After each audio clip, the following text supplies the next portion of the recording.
베토벤이 어느 날 저녁 길을 걷다가 자신의 음악을 연주하는 소리를 듣게 됩니다. 잠시 멈추어 듣고 있는데 진정한 음악을 듣고 싶어 외치는 한 소녀의 목소리가 또한 들려왔습니다. 그 소리 나는 집으로 들어가 보니 그 소녀는 맹인이었습니다. 그래서 그는 그 소녀를 위해 연주하려고 피아노에 앉았습니다. 촛불도 없는 어두운 방에서 오직 달빛의 의자에 연주를 하기 시작했습니다. 그는 그 달빛과 소녀의 마음에서 전해오는 감동과 영감으로 즉흥곡을 연주했는데 그것이 바로 우리가 너무 잘 아는 월강 소나타라고 합니다. 우리도 아다시피 베토벤은 작곡가이면서 연주가였는데 그는 나중이 될수록 점점 귀가 들리지 않는 청각장애인으로 살았습니다. 그러나 그의 여러 대표작들의 대부분이 이미 그가 청각을 잃기 시작한 때서부터 작곡한 노래라는 걸 알게 되면 그가 정말 얼마나 위대한 혹은 진정한 의미의 천재 작곡가인가 하는 것을 알게 됩니다. 사람들은 흔히 작곡가가 들리지 않으면 작곡을 하기 어렵다 생각을 합니다.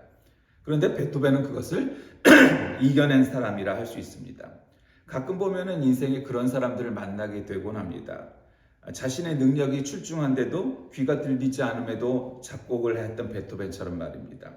어쩌면 우리의 삶의 많은 부분들 그리고 또 대부분의 사람들이 장애가 있는 사람들일 수 있습니다. 오늘날 안경을 쓰는 사람을 만나는 건 쉽습니다.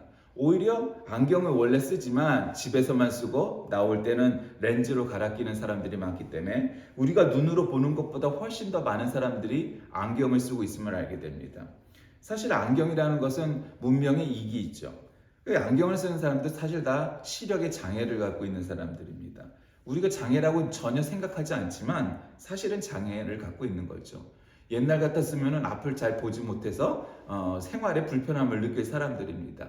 사냥도 하기 어렵고 농사도 짓기 어렵고 정말 많은 눈이 어려운 사람들이 그렇게 지내게 될 거죠. 그러나 지금은 그걸 장애라고 여기는 사람조차 없습니다. 그리고 요즘은 늙어서 걷기 힘든 사람들이 전동 스쿠터를 이렇게 타고 다니는 것을 보게 됩니다. 장애인들 혹은 노인들이 주로 타는 거죠. 오토바이처럼 생기기도 했고 휠체어처럼 생기기도 한 그 전동 스쿠터 말입니다. 그런 걸 타고 다니는 사람들이 참 많죠. 걷기 힘드니까 말입니다. 근데 아무도 그걸 타고 다니니까 이상하다 생각하는 사람들은 없습니다. 그만큼 우리 가운데 많은 사람들이 장애를 갖고 있고 또 그 장애를 통해서 살아갑니다. 성경 속에는 많은 환자들, 병자들, 장애인들 이런 분들이 나오죠. 근데 오늘 이 논쟁은 너무도 잘 아는 성경 구절인데 이 성경 구절을 중심으로 저는 가끔 대 당장 이런 제목으로 말씀을 나누고자 합니다.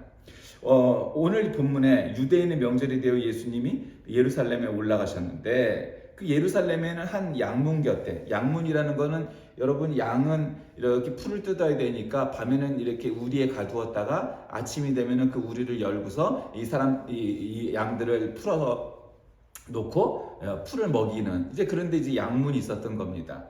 근데 어쨌든 그러니까 그 동네가 뭐냐? 양우리가 있던 동네도 유명한 양문이 있었다는 거죠. 근데 그 히브리 말로 그 베데스다라 하는 못이 있었습니다. 연못이 있었는데 거기 행각 5이 있고 환자들이 아주 많이 모이는 그런 연못이었다는 겁니다.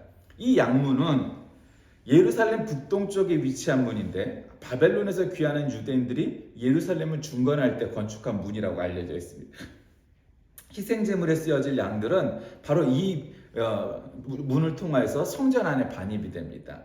즉 베데스다라는 원래 그 말의 뜻은 은혜의 집, 자비의 집이라는 뜻이죠. 벳이라는 말이 집이란 말이죠. 벳엘 그럼 하나님의 집 이런 뜻이니까 벳에스다 이것은 은혜의 집, 자비의 집이라는 뜻이죠.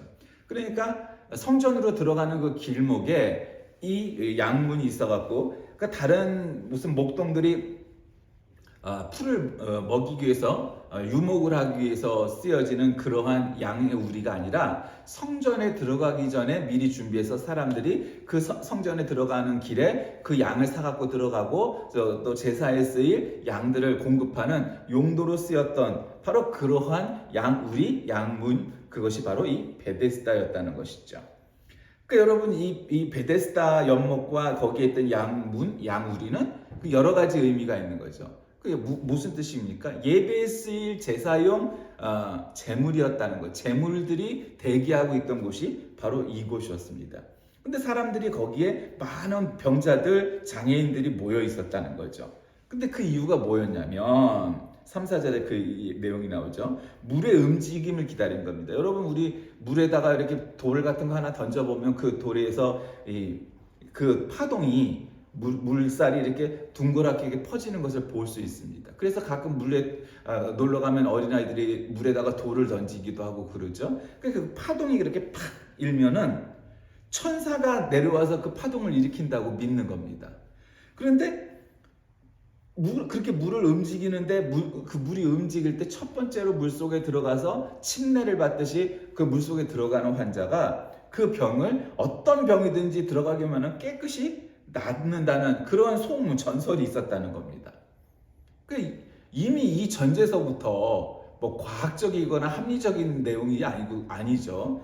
그러니까 물이 왜 파동이 일어나는지 모르는데 그냥 그게 천사가 일으키는 거라고 사람들은 믿고 있었고, 그리고 또 천사가 혹은 하나님이 그 은혜를 베푸시는 거라 친다면, 아니 어쩌다가 가끔 은혜가 내려도 거기에 있던 환자들이 물속에 들어가면 다 나아야 그것이 하나님의 은혜일 터인데 그 중에 맨 먼저 들어가는 사람만 낫는다는 거예요. 그러니까 이미 이 전제는 성경적이거나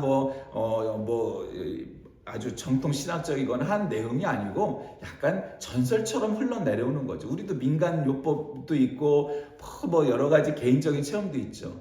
여러분, 사망 선고를 받았는데 공기 좋고 물 좋은 산골에 들어가서 살아서 3개월 선고받고 들어갔는데 뭐 이미 3년, 30년 살고 있다는 사람이 가끔 있어요. 그러면 과학이나 의사가 어떻게 설명하느냐? 알 수 없어요. 그냥 미러클이, 기적. 그런데도 사형 선고를 받고도 사는 사람이 있어요. 그러니까 우리는 알 수 없죠. 그러니까 과학으로도 설명이 안 돼요. 그래, 대부분은 우리 인생사가, 사람들의 삶이 과학적으로, 합리적으로 다 설명이 가능한 일들이 대부분이죠. 그러나 설명하고 이해할 수 없는 부분도 있다는 것도 이해하고 인정해야 돼요. 기적적인 일이 세상에 얼마나 많은데요. 근데 또 거기에 너무 매몰돼갖고 아픈데 병원도 안 가고 목사님 기도해 주세요. 기도해 주죠. 기도해 드려야죠. 근데 문제는 거기서 탁 하니까 병원은 안 가도 돼. 이제 기도 받았으니. 그런 건 아니라는 거죠. 그건 미신이에요.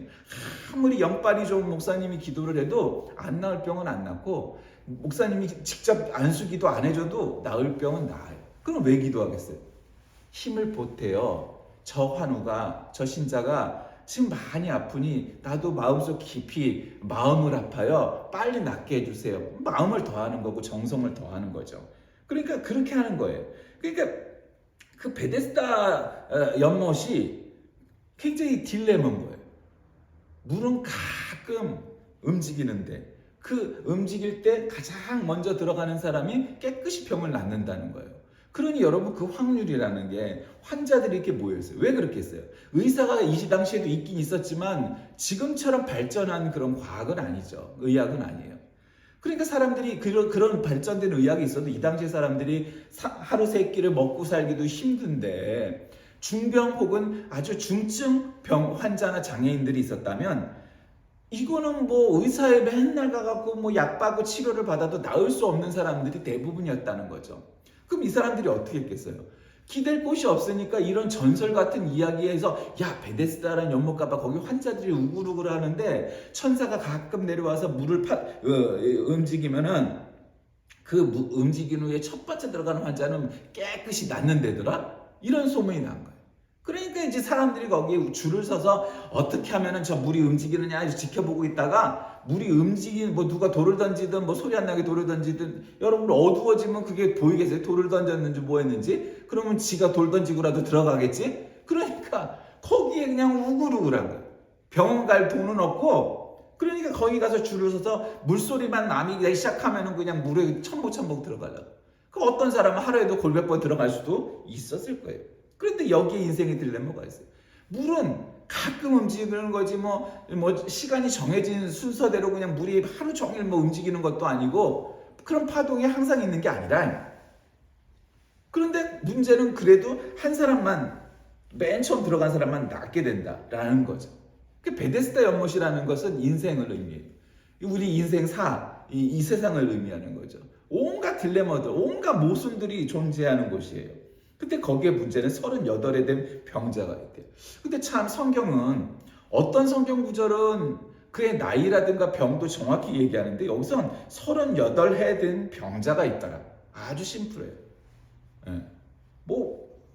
특별히 성별도 그렇고 병도 그렇고 이 38해라는 것이 태어날 때부터 38해인지 아니면 중간에 38해인지 그조차도 명확히 기록되지 않았는데 어쨌든 38해예요. 근데 이 당시에 날 때부터 지금 38살이 되었다면 지금은 그냥 청년이지만 이 당시에는 중년이에요. 이제는 늙기 시작하려고 마음만 넘어가면 거의 노인축에 해당될 그런 나이였단 말이죠. 그러니까 이미 거의 늙은이에 돌아가는 그런 시대였단 말이에요.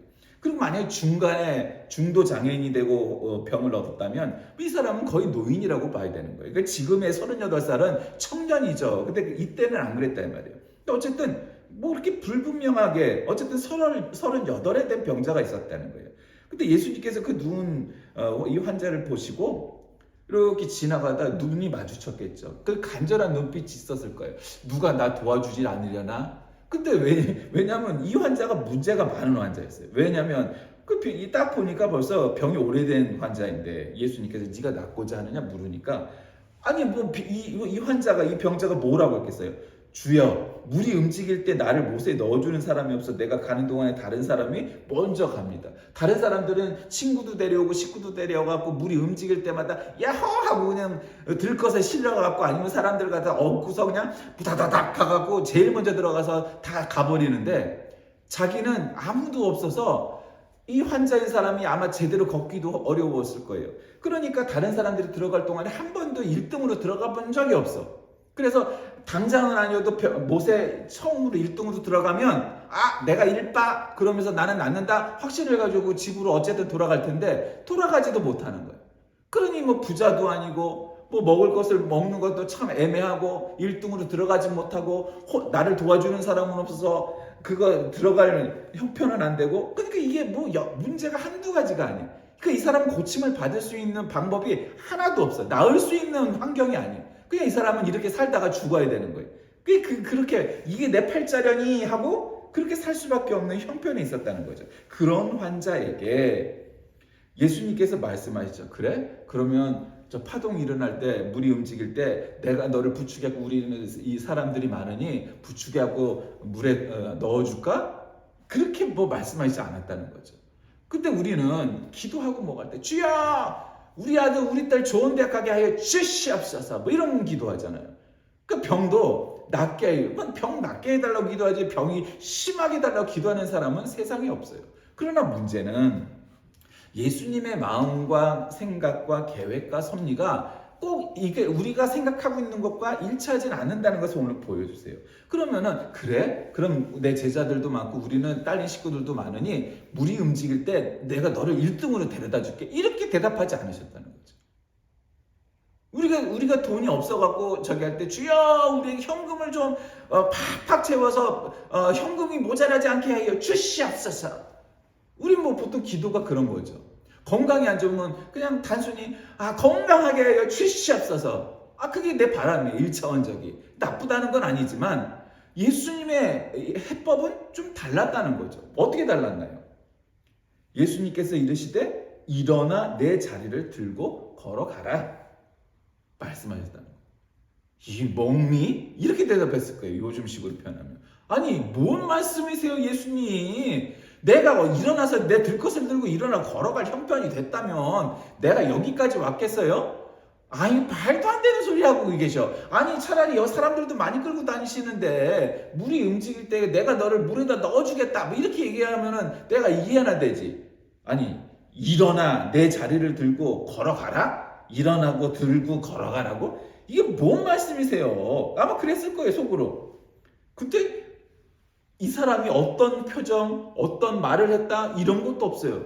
이 사람은 선택의 여지가 없었던 거죠. 한편으로는 뭐지? 이 양반은 나한테 갑자기 일어나 들고 걸어가라고? 그렇게 생각을 했을지는 몰라도 이 사람이 기댈 수 있는 거는 방법이 없으니까 그냥 뭐라고 말씀하시는 걸 믿은 거예요. 그러니까 그 사람이 곧 나아서 자리를 들고 걸어갔다는 거예요. 그러니까 네가 들고 일어나 걸어가라고 했을 때 말도 안 되는 말 하지 마세요. 내가 그렇게 걸어갈 수 있었으면 내가 여기까지 왔겠어요? 우린 그거는 합리적인 생각이고 인간적인 생각이죠. 근데 그러지 않았다는 거죠. 그러니까 가끔 사람들이 똑똑한 놈들이 그런 생각을 하는 거예요. 야, 이거 봐, 성경은 이래서 내가 안 믿어. 근데 여러분, 헛똑똑똑이들이 그런 얘기하는 거예요. 의사가 병자들을 다 알아맞추면 이 사람은 진짜 무슨 병이 있는지 다 알 것 같으면 세상에 죽는 사람이 있겠어요? 없어요. 무슨 병인지 큰 병이 있는 환자인데도 못 알아. 왜? 인간이기 때문에. 의사 아니라 의사의 박사의 50년 경력을 해도 모르는 건 몰라요. 그냥 딴짓하고 있어. 왜? 눈이 가리워졌기 때문이죠. 큰 환자를 앞에 놓고도 이 사람이 중병에 걸린지도 몰라. 그게 의사란 말이에요. 그러니까 이 환자는 이런 방구 무슨 반응을 하지 않고 그냥 순종해 버렸어요.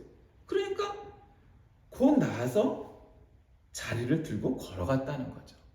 그러니까 여러분, 이런 게 믿음이에요. 그러니까 믿음은 물론 신학과 성경도 합리적인 설명을 하죠. 뭐 이러니까 저러저래 했다. 뭐 이래 했으니 저래 했다. 근데 문제는 그런 합리적인 이성적인 학문적인 설명 이전에 믿음은 1차원적으로 그 이전에 하나님의 말씀 성경을 있는 그대로 믿고 순종한 사람이 얻게 되는 선물임을 기억하시기 바랍니다. 그 후에 설명을 하는 거예요. 설명을 하려면 뭘 가르치고 우리가 배우고 하려면 합리적인 설명을 해야 될 거 아니에요. 아무리 믿음이 신비라도. 그러니까 그 후에 필요한 거예요. 순종해라. 그러면 이 체험을 하게 되는 거예요. 이 사람은 선택의 여지가 없었어요. 그냥 그거라도 하나 그냥 속는 셈 치고 순종했을 수도 있겠죠. 난 어쩌면 그쪽에 더 가까웠다고 봐요. 내가 예수님 말씀하신 대로 내가 순종하면 내가 나을 줄 믿습니다. 이런 느낌이었을까요? 그건 아니었을 거예요. 내가 방법이 없으니 선생님께서 말씀하신 걸 내가 순종해 보겠습니다. 내가 뭐 딴 방법이 있겠습니까? 사람이 나를 들어서 물에다 넣어줄 것도 아니고 의사 찾아갈 돈도 없고 나한테는 가진 거라고는 아무것도 없으니 내가 선생님의 말씀을 한번 따라 버리다. 그러고 일어난 거예요. 그게 무슨 말 같지도 않은 말이야. 그래, 말도 안 되는 얘기죠. 그럴 형편과 그를 건강이 됐으면 여기 왔겠냐고. 합리적으로 설명하면 이 사람이 생각할 때 만약에 이 사람이 성질도 급하고 굉장히 똑똑하고 합리적인 사람이라면 여보셔, 내가 그럴 능력이 되면 여기까지 왔겠어? 한번 생각이라는 걸 한번 해보셔. 머리가 있으면. 뭐 그렇게 얘기했겠죠. 그게 보통 대다수의 사람들이 그런 생각을 하는 거예요. 합리적이라는 명분으로. 근데 이 사람은 그걸 선택할 여지가 없어. 날 때부터 38년인지 중도에 38년인지 정확히는 모르겠으나 40년 가까이를 갖다가 이 중병을 알았으면은 이 사람에겐 무슨 희망이라는 것도 없고 뭔가 뭐 어떤 방법이라는 게 없어. 그러니까 그냥 내가 이거라도 한번 순종해봐. 순종은 돈이 안 되니까. 순종은 어려운 게 아니니까 순종한 거예요. 그랬더니 정말 그 자리를 들고 일어나 걸어갔다는 거예요. 여러분, 이런 게 신비예요. 우리 생각이면 좋은 의사를 좀 치유해 주시든지 안수기도를 쫙 해주시든지 아니면 사람들을 데려다가 못에다가 제일 1등으로 갖다가 데려다 주시든지 우리는 그렇게 생각을 한단 말이에요. 근데 예수님은 그러지 않으셨다는, 그런 거 관심도 없으세요. 그 예수님의 관심에는 이 사람이 얼마나 중병이고 이 중병은 나도 고치기 힘들다라는 따위의 생각 따위는 없다는 거예요. 그럼 무슨 생각이 있는 거예요? 네가 내 말에, 내 말씀에 순종할 믿음이 있느냐 하는 그 믿음을 보신다는 거예요. 그러니까 이 38년 된 병자도 벌떡 일어나 걸어갔다는 거예요. 말도 안 되죠. 이게 말이 돼요? 그런데 그게 예수님의 방법이었다는 거예요. 예수님 말씀에 내가 일어나 네 자리를 들고 걸어가라 했을 때 아멘, 예. 그리고 그냥 벌떡 일어나 들고 갔다는 거죠. 참 설명하기 어려운 얘기. 믿음이 아니고서는 기대하기 어려운 일이에요. 그런데 이 사람은 그랬다는 거죠. 근데 이제 문제는 거기서 또 발생을 하죠. 이날이 마치 안식일이었어요. 왜였겠어요? 제사를 드리러, 예배를 드리러 회당에 성막에 가는 길이었어요. 그러니까 아까도 말씀드렸지만 재물을 여기서 이렇게 데려다가 제사를 드려 안식일날 가는 길목에 있었으니까 당연히 예수님도 그날 안식일에 그 길에 이 환자를 보게 된 거죠. 근데 예수님도 모르셨겠어요? 이미 익히 알고 계세요. 이 이스라엘 사람들이 얼마나 교조적이고 원리주의고 근본주의고 그런지 안식일에는 걷는 것도 오래 걸으면 안 돼. 그런데 환자를 고친 거예요, 한마디로. 그리고 고쳐 손도 안 댔어요. 그냥 네 자리를 들고 일어나 걸어가라 말씀하신 것 뿐이에요. 근데 순종한 건 이 사람이에요. 근데 이제 문제는 이 사람들이 얼마나 교조적이냐, 얼마나 근본주의적이냐, 원리주의적이냐. 이 날이 안식일이었다는 거예요. 유대인들이 병 나은 사람에게 야 안식일인데 네가 자리를 들고 가는 것이 옳아? 이게 무슨 말 같지도 않은 소리예요. 우리가 생각할 때 그런데 이 당시의 사람들에게는 그것도 노동이야. 그것도 일한 거야. 왜? 하나님이 너희들이 안식일에는 일하지 말고 쉬라고 했는데 이 사람이 그 자리를 들고 일어나 걸어갔다는 거예요. 그러니까 요즘 시각으로 보면 말도 안 되는 얘기인데 이 당시의 사람들 그리고 지금도 이스라엘에 사는 아주 보수적인 원리주의, 근본주의 막 이런 강경보수파 뭐 이런 사람들에게는 이건 안 되는 거예요. 이거는 있을 수 없는 일이에요. 그게 말도 안 되는 얘기죠. 뭐 이슬람의 대부분들과 보수 기독교의 아주 극히 일부와 유대교 중에 뭐 어느 정도 되는 보수주의 사람들은 안식일날 내 자리를 들고 일어나 걸어가는 건 노동이니까 이건 율법을 어기는 거예요. 그 사람들은 야 네가 율법을 지켰어 어겼어 그런 관심사를 가져요. 네가 죄를 지었어 안 지었어. 예수님은 그런 일 따위에서 그런 일 수준에 관심이 없는 거예요. 내가 보수주의적이니까 천국에 빨리 가고 내가 자유주의적이니까 천국에 늦게 가고 뭐 못 가고 그럴 것 같으세요? 아니, 예수님은 그따위 신학사상에는 아무런 관심이 없으세요. 그럼 무슨 관심이 있으세요? 돈이 많고 뭐 명예가 있고 권력이 있고 이런 거에 예수님은 관심이 있을까요? 하나도 없어요. 그따위의 것에. 그럼 예수님이 관심 갖는 건 뭐냐? 하나님의 말씀과 그 말씀에 순종하는 믿음. 거기에 관심 있는 줄 믿으시길 바랍니다. 여기에서 엄청 차이 나는 거예요. 믿음은 정말 쉬운데 정말 어려워요. 왜 어려워요? 믿음은 돈 주고 살 수가 없기 때문이죠. 믿음은 지식으로도 안 돼요. 돈으로도 안 돼요. 명예와 권력으로도 안 돼요. 그냥 믿음은 그냥 믿음이에요. 그래서 믿음은 정말 쉽고도 어려운 얘기예요. 쉽다고 생각하면 이 사람처럼 그냥 순종해서 들고 일어나 걸어가면 돼. 근데 내가 이걸 어떻게 들고 일어나? 아니 이게 말이 돼? 아까 열거했던 그 이유들 때문에 이걸 나보고 들고 가라는 이 양반이 그리고 안 들고 간다는 거죠. 근데 그 들고 간 날이 안식이었어요. 그러니까 네가 네 자리를 왜 들고 가냐? 그 사람이 그 자리를 들고 가라고 한 사람이 누구냐? 몰라. 그 양반이 갑자기 없어지던데? 근데 다시 만났어요. 조금 지나서. 그 예수님께서 이미 그 자리를 피했어요. 왜? 이날이 안식일이기도 하고 많은 환자가 있는데 안식일은 둘째치고 그 많은 환자들이 그 옆에서 그걸 지켜봤잖아. 이 환자가 나하고 여기서 몇 달을 있었는데 갑자기 이 자리를 들고 일어나. 그럼 아이고 선생님, 아이고 하나님, 아이고 뭐 예수님 뭐 뭔 소리를 하면서 와갖고 나도 좀 고쳐주세요. 뭐 줄을 서서 맨날 며칠을 기다리지 않았겠어요? 그냥 예수님이 즉각 자리를 피하셨어요. 또 여기서 또 아니 기한 저간 김에 여기에 모여있는 모든 환자들은 네 자리를 들고 일어나 걸어가라 한마디 하시면 거기 있는 환자가 다 나았을 텐데 왜 예수님은 그렇게 인정머리도 없이 그냥 한 사람만 달랑 고치고 가버리셨을까? 그걸 제가 어떻게 알겠어요? 예수님 마음이지. 그러니까 다 고치게 하면은 예수님이 자비가 많은 건가요? 그렇게 인생은 애니메이션처럼 되지 않아요. 우리가 너무 애니메이션과 만화와 SF물을 너무 많이 봐서 막 능력 그런 뭐 레이저 나가고 인생이 그렇던가요? 그 애들 같은 생각이에요. 그거는 말도 안 되는 얘기죠. 그러니까 성숙한 인간이란 뭐냐? 옆에 내가 이 사람은 몇 달 동안 여기서 꿈쩍도 못해갖고 이러지도 저러지도 못하고 그냥 누운 김에 있는 그 환자가 갑자기 난생 처음 보는 예수님이라는 분이 와갖고 무리를 이끌고 가다가 내 자리를 들고 일어나 걸어가라 해서 벌떡 일어나 걸어가는 것을 내가 봤다면 그러면 어떻게 해야 되겠어요? 그 사람 정상적인 사람이라면 전 양반이 보통 사람 예사 사람이 아니네. 하나님이거나 하나님이 보냈거나 뭐 하여튼 아주 뭐 하다못해 정말 믿으면서 정말 신의네 신적인 의사네 그러니 내가 저 양반을 쫓아가서 나도 병을 나아야지. 최소한 그렇게 생각하는 게 정상적인 인간이지. 야, 저 양반은 안식일날 저 사람을 고치고 저거 반율법적이야. 아, 저 사람은 아주 자유주의적이야. 아, 저 사람은 아주 이단이야.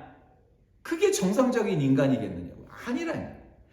저 환자를 낫게 하는 것을 내 눈으로 체험하고 목격했으니 나도 저 믿음으로 나아야지 생각하는 게 정상적인 사람이지.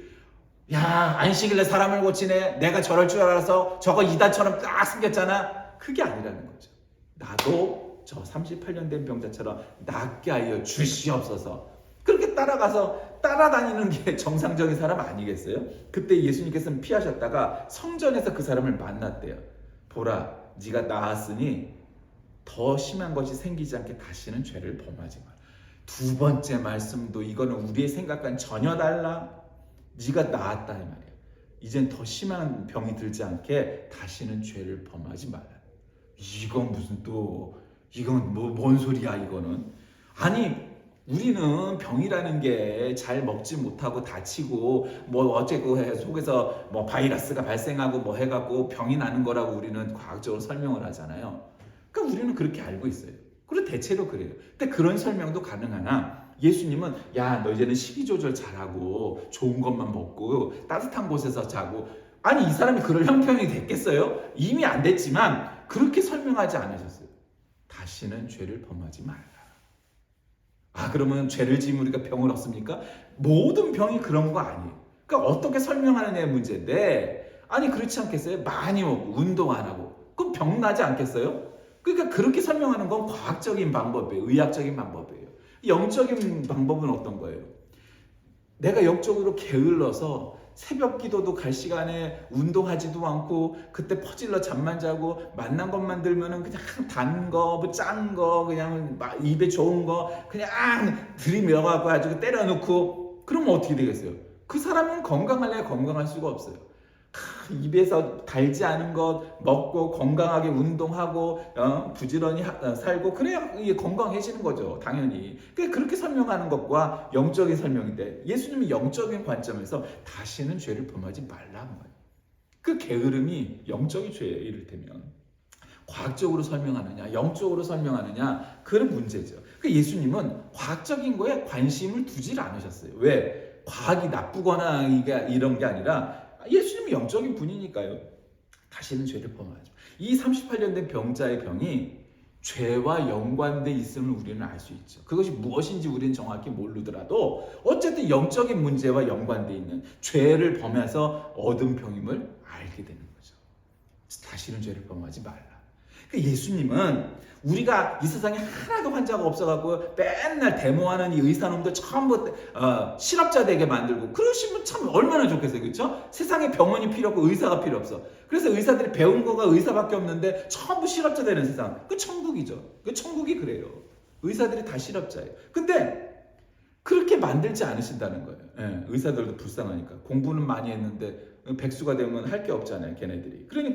그러나 그거에 관심이 전혀 없으세요. 의사가 백수가 되든 백만장자가 되든 대부분 다 백만장자니까 그거에 관심이 있는 게 아니에요. 의사가 돈을 많이 벌느냐 안 버느냐 관심 따위는 없어요. 그럼 뭐가 있느냐?